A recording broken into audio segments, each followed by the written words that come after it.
I think I want to thank the Public Health Agency of Canada for putting this technical briefing together. And from my understanding, this will be the modus operandi moving forward. So with every release of a NACI statement, there will be technical briefing so that questions can be answered. Je commence donc avec la diapositive suivante. I'll start with the next slide, please. The next slide, please.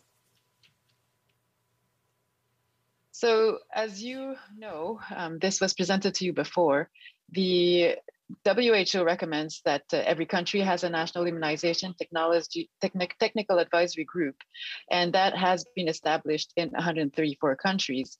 The Global NITAG network is currently available to increase this international collaboration, and NACI has been Canada's NITAG for over 50 years, one of the oldest in the world. We review guidance from other NITAGs before framing our issues, and you have a list of the other NITAG listed there.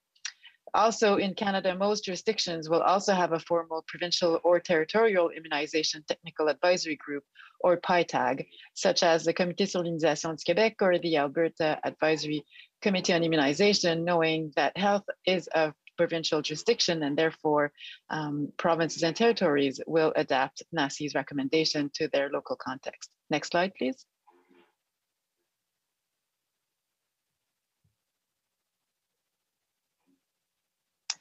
Alors, peut-être juste une précision pour faire la différence just to specify the difference between what Health Canada is doing and NACI. Knowing that NACI is a technical advancement, was telling international and national political leaders advice based on science and data, very important given the complexity of probative evidence and the complexity of the health system. So Health Canada's objective is to authorize indications for the use of a product that is safe, immunogenous, effective, and of the right quality. We'll recommend strategies and all monitoring. In terms of NACI, we recommend vaccination strategies to promote health, prevent and control infection, and prepare for public health emergencies and intervene if it happens. We focus on the use of a product for public programs and in terms of the health of the population, and we also de-hierarchize a product versus another. We recommend or we review all probative data that is pertinent and accessible on specific vaccines for vaccination preparation, including programs and the burden of disease and distribution of outbreaks. Health Canada and NACI, working with the Ministry of Health, there's no hierarchy between Health Canada and NACI. NACI can also form recommendations on vaccines, off-label vaccines, because there's manifestly a need. Next slide. So just what we're discussing today is the release of the AstraZeneca update. So NACI has expanded its recommendation for the use of the AstraZeneca vaccine to people over the age of 18, now including those 65 years of age and over. You have to realize that when we issued a recommendation on March 1st, there was only one real-world effectiveness study that had been issued. And that study that we will discuss a bit further later on was not deemed of sufficient quality to modify policy. We have since considered two other real-world effectiveness studies that have informed this change in recommendation. While all available vaccines in Canada are safe and effective, NACI still recommends that in the context of limited vaccine supply, initial doses of mRNA vaccines should be prioritized for those at highest risk of severe illness and death and highest risk of exposure, because we have a differential efficacy estimate between the mRNA vaccines and the AstraZeneca vaccine from the clinical trials. And however, the real world effectiveness show that both mRNA and AstraZeneca have similar effectiveness, mainly after a first dose. We are also monitoring what's happening with the adverse events following immunization in Europe. And we will then let Health Canada discuss that, if ever, but that, of course, is part of the risk-benefit analysis that NACI is doing. And depending on what happens in Europe, we will revise the recommendation as needed. Next slide, please. Alors, le 26 février 2021, Santé Canada on 26 February 2021, Health Canada authorized AstraZeneca vaccine to adults 18 or over. As I said, on March 1st, NACI based the recommendations on phase 3 clinical studies, but recommended limiting the use of AstraZeneca to people aged between 18 and 64 because it was very unspecific data for those 65 and over. Only one study was available, so, and it was not judged to be of good quality and wasn't used to change the policy. The number of participants over 65 years of age, having had COVID-19, in the phase 3 of the clinical trial, it was difficult to determine the efficacy of the vaccine in this study. Next slide. So there's now real-world evidence from the UK who has administered the AstraZeneca vaccine to people 65 years and over. This evidence demonstrates that the vaccine is safe in those studies and effective in older adults, particularly against severe COVID-19 disease and hospitalization. In light of the new evidence that emerged in those two real-world effectiveness data, NACI met to review these data from the studies, two of which are large population-level studies of good quality, demonstrating that AstraZeneca vaccine is safe and effective in older adults, in particular against severe disease such as hospitalization, including in adults over the age of 80 with significant medical comorbidities. Next slide, please.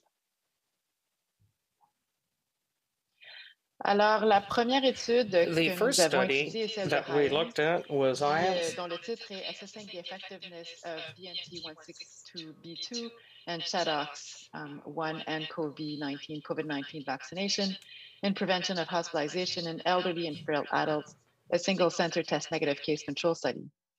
Alors, il s'agit d'une étude cas témoin à test négatif de personnes hospitalisées de 80 ans et plus. Well, negatively tested hospitalized people over 80 who were vulnerable with comorbidities with 2 hospitals in Bristol in the UK. Vaccination was done for a number of factors. The efficacy of the vaccine versus hospitalization was evaluated among those who had been vaccinated at least 14 days after the appearance of symptoms. The results, the efficacy of a dose of vaccine was 80.4% versus hospitalization in the 14 to 53 days following a dose of vaccine against COVID-19 from AstraZeneca, among those 80 and over. We evaluated this study. We thought it was good quality with low risk of bias. The vaccination, the information taken from the vaccination were blinded from PCR testing among participants. This study has strong points in terms of and the complete analysis can be found in the appendix. Next slide. That we looked at was the one from Lopez Bernal, early effectiveness of COVID-19 vaccination with the Pfizer mRNA vaccine and the AstraZeneca adenovirus vector vaccine on symptomatic disease, hospitalizations, and mortality in older adults in England. This one is also preprint. So this again is a test negative case control study design using linked surveillance data in the UK among patients 70 years of age and older. For those who were vaccinated, cases and controls were assessed by time since vaccination to onset of symptoms, controlling for a number of factors. The impact of vaccination and hospitalization in those individuals was in age 80 years and older was also assessed in those who tested positive. The results of this study showed that one-dose vaccine effectiveness against symptomatic PCR-confirmed COVID infection in the adjusted analysis was 22% from day 14 to 20 after vaccination, which gradually rose up to 73%, 35 to 48 days after vaccination. On top of that, the effect against symptomatic disease in individuals who were 80 and over was an additional 37% protection against hospitalization within 14 days of a positive test in those 14 or more days after their vaccine dose compared to those who were unvaccinated. We deemed this study of good quality with low risk of bias. And again, the record linkage was done using large data sets, which is a strength of this study. And again, the full analysis can be found in the statement. Next slide, please. La dernière étude qui avait été évaluée en fait avant le 1er mars, before March 1st, effectiveness of first dose COVID-19 vaccines against hospitalizations and hospital admissions in Scotland, effectiveness findings from Scotland National Prospective Cohort Study of 5.4 million, which is a preprint again on the Lancet website. Juste pour vous dire qu'en raison de préoccupations liées aux faiblesses due to preoccupations related to the methodological weaknesses of the study, NACI did not use these results for its recommendations. In fact, we thought that this study was risky, and another study had shown very high efficacy of vaccination versus hospitalization in the first 2 weeks following vaccination, which biologically is more plausible, and the complete analysis is in the statement. And in this context, as we said earlier, we didn't use this study to modify our policy. So following this careful review, NACI decided to expand the recommendations for the use of the AstraZeneca vaccine to include those 65 years of age and over. NACI will continue to closely monitor data from ongoing clinical trials and evidence from real-world use of the AstraZeneca vaccine, and that includes safety, and will revise their recommendation as needed. Next slide, please. Donc, pour le futur, for the future, NACI will publish a complete statement with references on the use of extending between doses. We are reviewing data for the Johnson & Johnson vaccine, and we see a plan coming in a few weeks. The Novavax vaccine is planned for in a couple of weeks, so we don't have very good data yet on Novavax, and the optimum number of vaccine for those who were previously infected by COVID-19 will be studied in the week of March 22nd, and it will be available in coming days. Next slide. You can see the full update using that link. Next slide, please. And you have NACI membership here. So as I said, this type of technical briefing will be done moving forward with every NACI release. It's not that we had anything particular to say at this point in time more than what was in the statement.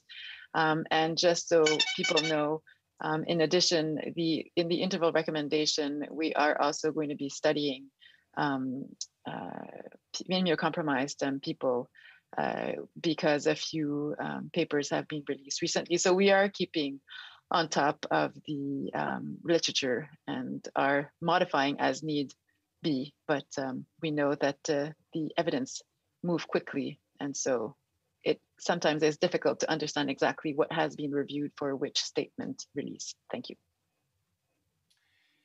Thank you. Merci, Dr. Quach. We'll now move to the question and answer period. I remind you to just simply use the raise your hand feature on Zoom if you want to ask a question. Les journalistes qui veulent poser des questions peuvent le faire en utilisant la fonction lever la main. The raise hand function in Zoom. So we'll start this period with Raymond Fillon. First question. Thank you, Martin. A question perhaps for Dr. Berthiaud, who represents Health Canada, because we still haven't seen publicly what Health Canada about blood clots from the AstraZeneca vaccines. Concerns, why does the Health Canada not suspend this vaccine as other countries, just even out of precaution? Thank you for your question. So Santé Canada, or Health Canada, is aware that some certain European countries have paused the AstraZeneca vaccine. Some cases were reported for thromboembolism in certain countries, but I can tell you that an ongoing analysis from the European Drug Association and the discussions today and a meeting planned Thursday. At this time, based on the data we have in Canada, the number of adverse reactions is very much below what could be expected in a population just from the natural occurrence of adverse effects. So adverse effects can occur in a population and also in those who've been vaccinated. This does not necessarily indicate causality between the thromboembolism and the fact that the person had a vaccine. So an investigation has to be done in each of the cases in Europe by the European authorities. We're in consultation or in constant communication with them. Also, I should say that currently in Canada, the lots that were distributed are not the same lots as were distributed in Europe. The AstraZeneca vaccines lots were developed by the Serum Institute of India, and the AstraZeneca lots come to Canada from a production line that's other than the ones used in Europe.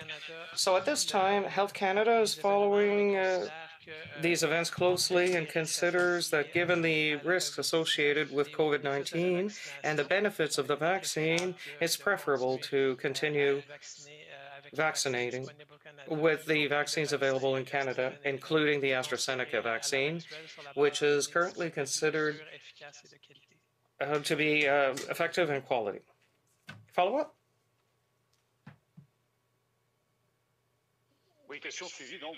Yes, follow-up. There's no proof of a relationship with those in Canada, but you have no assurance. Is that true? That's to say that, as I explained, what we have to keep in mind that adverse events can occur following inoculation by vaccine. Then we have to determine is there a relationship between the adverse event and the vaccine. For example, the AstraZeneca, where almost 24,000 people were inoculated with this vaccine here, thromboembolism adverse effects were lower than in control groups. So when we randomize individuals in studies, and there's no evidence that the AstraZeneca vaccine causes thromboembolism adverse effects. And I want to say that up to now, the thromboembolism adverse effects were not associated typically with vaccines in general. Having said that, Health Canada continues to investigate. In Canada, we haven't had any adverse effects with the AstraZeneca vaccine for thromboembolism, which had 2 cases reported with the Pfizer vaccine. I should also say that the information that we have now is that the 7 million doses distributed in Europe of AstraZeneca, and the reported cases are a few dozen cases. And we have to keep in mind that it's not hundreds of cases, and we have to make a decision based on the information that we have now. Everything seems to indicate that the vaccine is safe at this time, but as I said, we continue to follow hour by hour and day by day, and any changes in Health Canada's position will be communicated to the public and the various authorities. Thank you. Hi there. My first question is for Dr. Berthiaume. I know you just answered this in French, but if you just go over to English as well, too. I mean, what's Health Canada doing to track the safety of the AstraZeneca vaccine, considering many European allies have stopped using it right now? Yes, thank you for your question. So Health Canada is actively monitoring the ongoing situation in Europe. As you are aware, many European countries have paused their vaccination and because they're currently investigating a number of cases that has been reported in different countries that are thromboembolic adverse event. Based on the information that Health Canada has reviewed, the number of cases of thromboembolic adverse event at this point in time are lower than the rates that would be expected in the population that has been vaccinated with the AstraZeneca vaccine. So we are aware of those cases. We are in direct communication with the European Medicines Agency and with the sponsor. We are looking to get additional information about the case. The pharmacovigilance regulatory committee in Europe will discuss the issue today and will convene a meeting on Thursday where more information will be provided.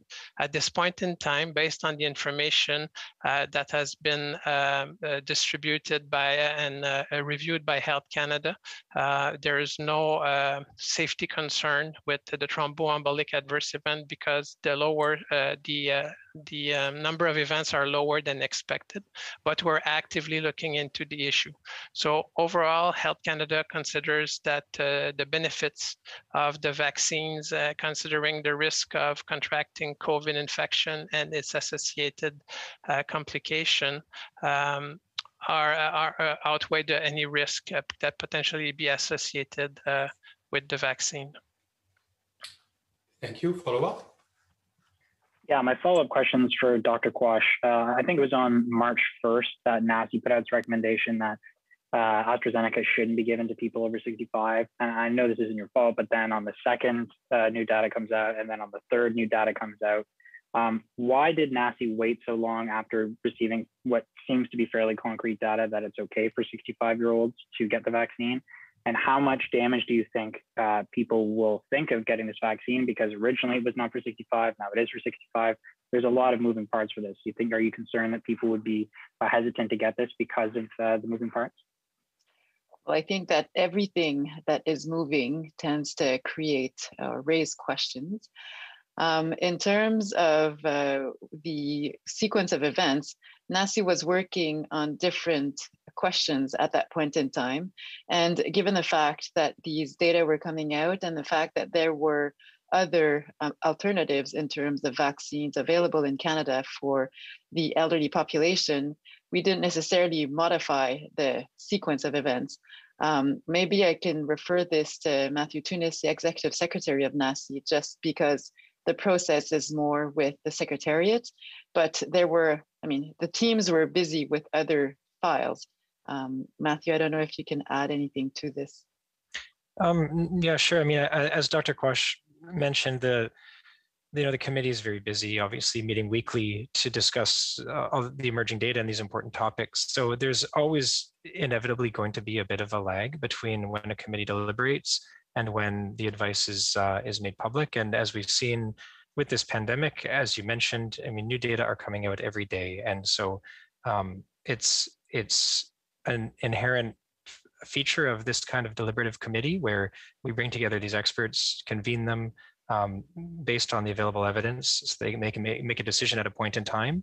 Then that decision is made public. And as more evidence emerges, then the committee reconvenes, deliberates again, and updates their advice as they can. And I mean, there's really no other way to ensure a robust, stable discussion among a committee of so many experts. So I think we're going to continue to see this throughout the pandemic as new evidence emerges and is onboarded, that recommendations are going to have to change. And it might be that the evidence comes days after a decision, it might be weeks after a decision or months. We have no control over where data is coming from, and it's impossible to predict the future about what's going to come out on which day. So it's I think it's to some extent the nature of trying to do these careful deliberative decisions in this dynamic environment. Thank you. And maybe I will just add that at that point in time, we were hoping to get the phase 3 or the randomized control trial from AstraZeneca that is currently done in the US, which includes more participants age 65 and over. We had the impression that these data would be available early to mid-March, and therefore we said, we see that there are studies coming out, but if we are going to change recommendation based on real world evidence, and if the phase 3 shows something different, what would move the needle most? And so at one point in time, you try and do some risk mitigation. At that point in time, we thought that AstraZeneca study would be ready, and then we learned later on in the week that it wouldn't be ready before April, and that's when we decided to look at the real world evidence and change our recommendation. But I think as Matthew said, it's easy looking backward to say, oh, you didn't have more data, so it was easy, you should have done it. But moving forward, there's always a cost of opportunity. So if you are to change something based on data from the real world that are, in terms of hierarchy of data quality, a little bit lower than randomized control trials data, and if your randomized control trial comes out the day after showing the opposite, then we would have been in a bind. So easy to say now that we should have, but moving forward, we did that in all good faith and tried to evaluate our options. Thank you. Thank you.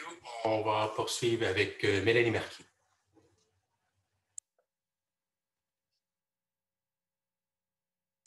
Merci Martin, je m'excuse pour le délai. Sorry for the delay. Question for Dr. Quach. How can you reconcile the fact that the committee today is opening the door wider to AstraZeneca, considering all these concerns in Europe? And we seem to be going full steam ahead. How can you reconcile that?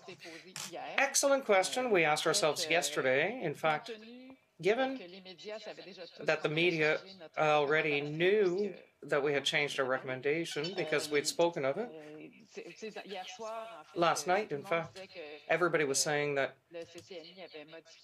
NACI had changed its recommendation. So we said we'd better talk about it and explain that Health Canada, in fact, continues to follow Europe closely.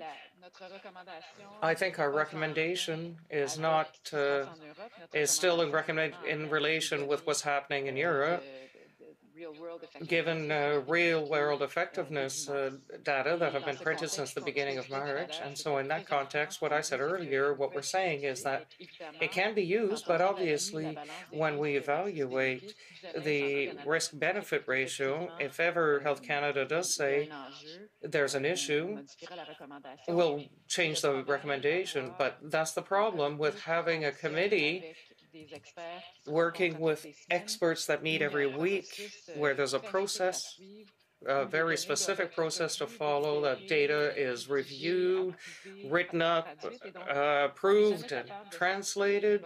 And so we can never put out a recommendation under 7 to 10 days following the meeting. So I think, once again, there was risk mitigation. Either we don't put out a recommendation, but it was already out anyway because everybody was talking about it, and then we wait, or we make this recommendation that allows discussion around the data that we have now,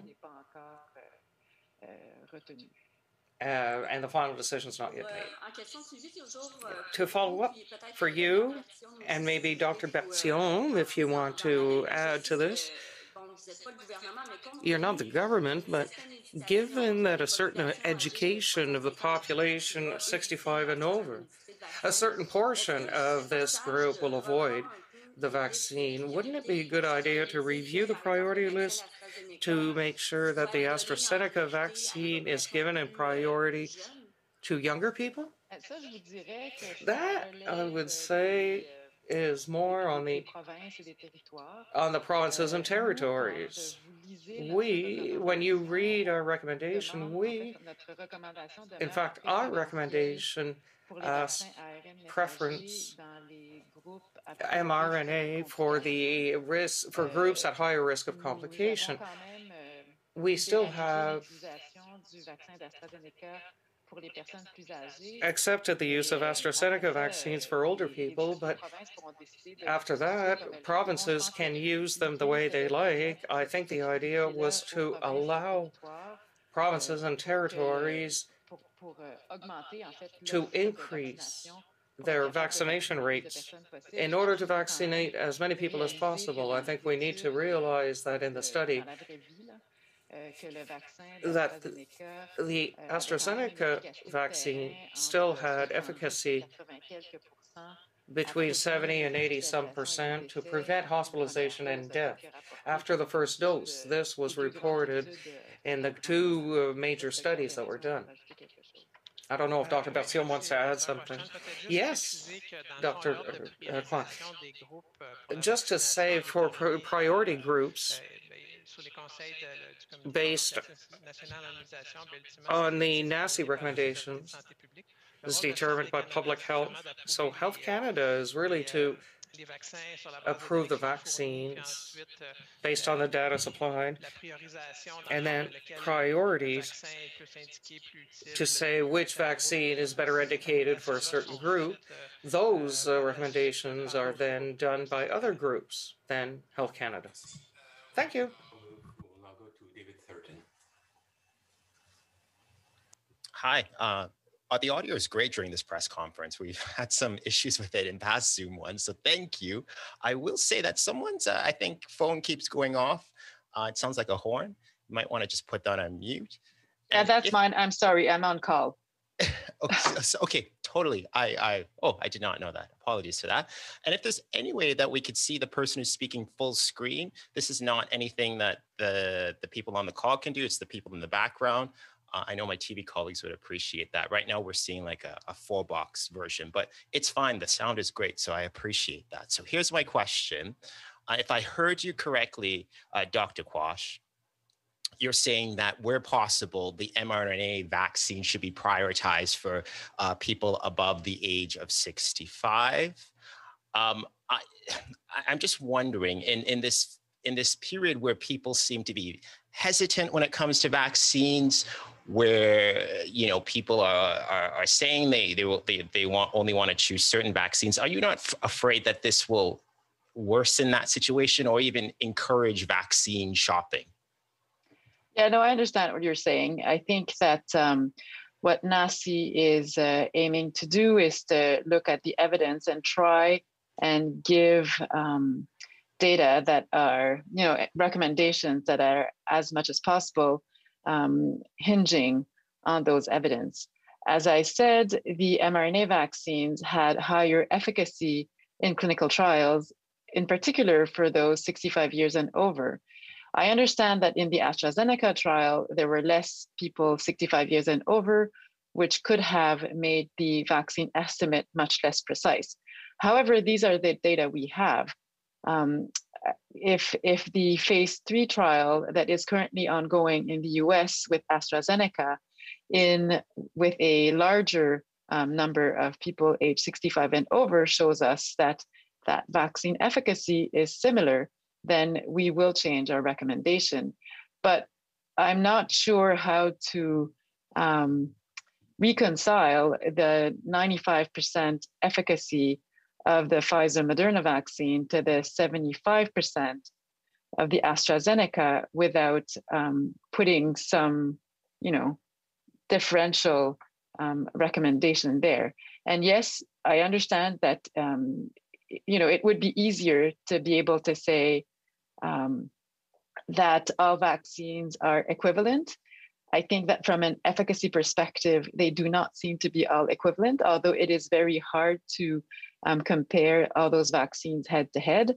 However, we are currently, again, reviewing the real world effectiveness of the Pfizer compared to Moderna and AstraZeneca.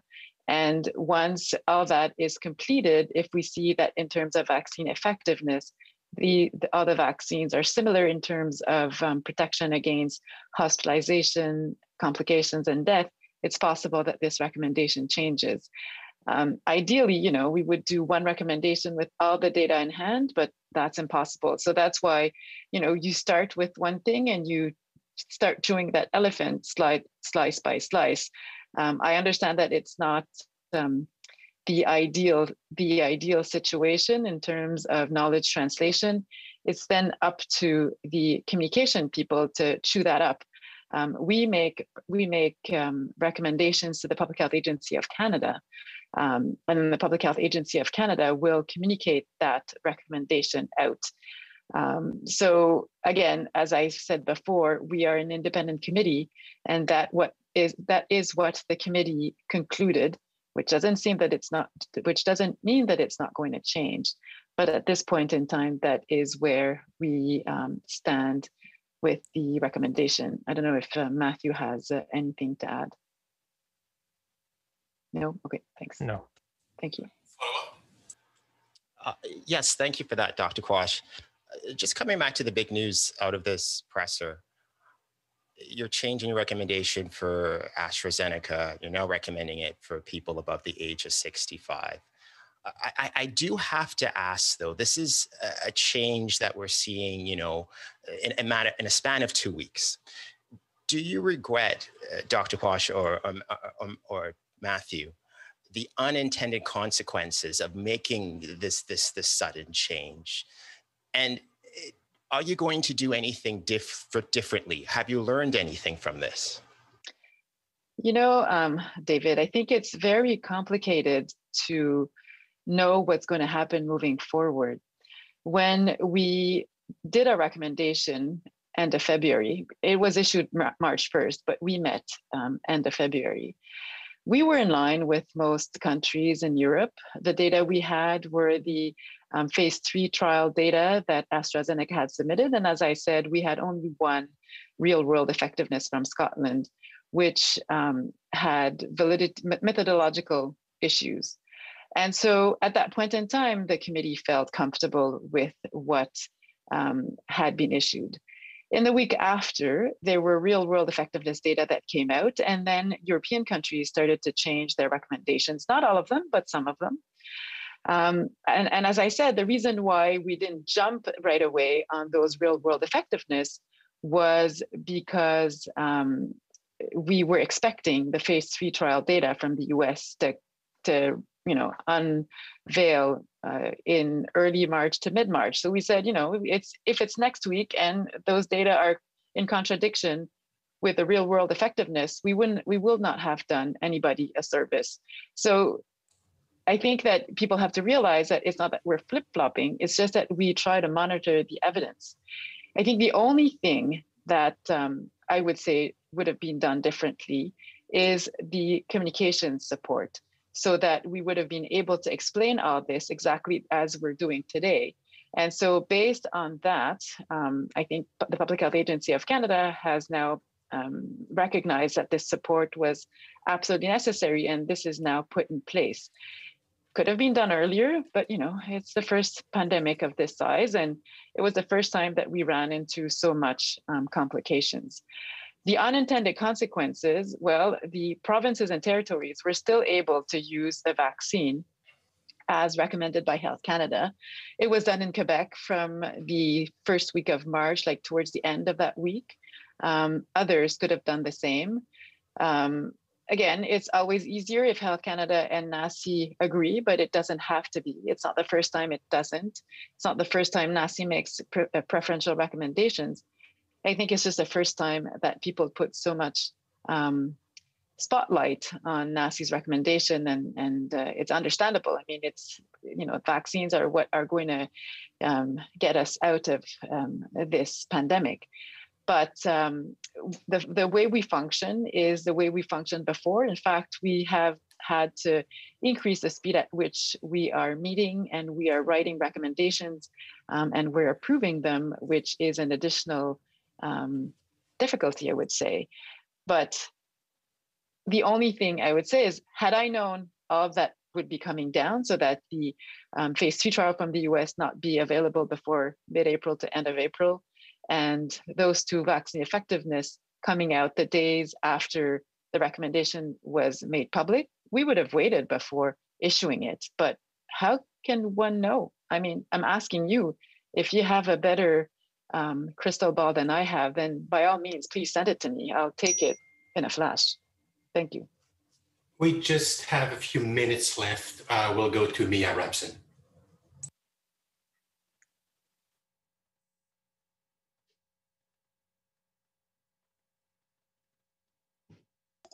Oh, sorry, am I unmuted now? We hear you. Sorry. I just had a bit of a follow-up about the recommendation to still prioritize mRNA for seniors. You said that the real-world evidence was showing similar effectiveness. I'm wondering if you could talk about that a little bit more and why that's not enough to say to not have that prioritization recommendation.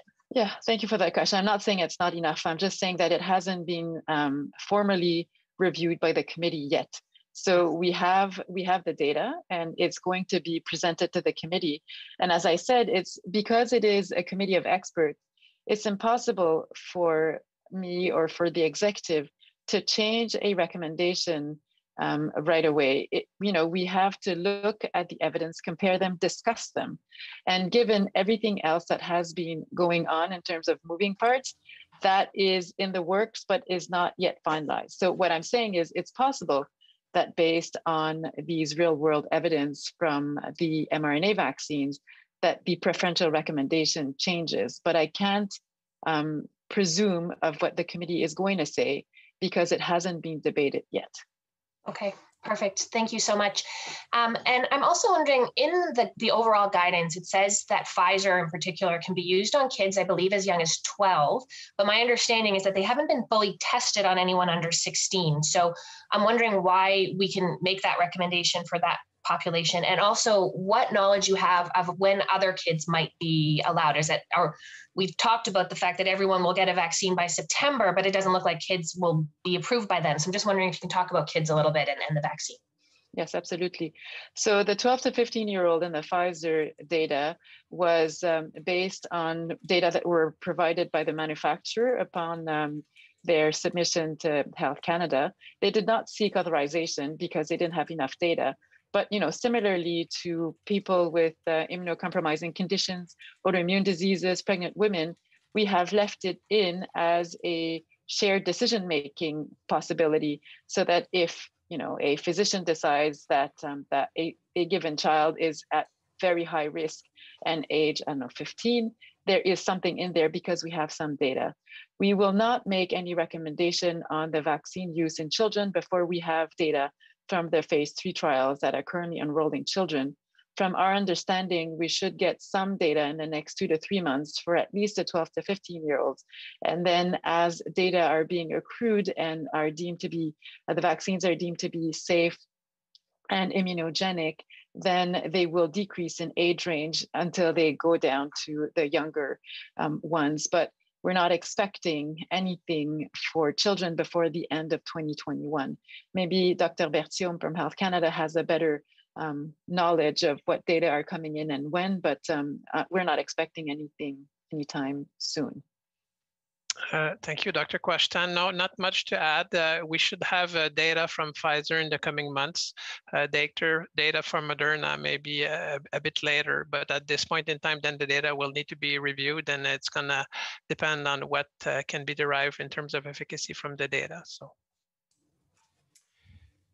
Thank you, merci. C'est ce qui complète notre briefage technique. This is the end of our technical briefing.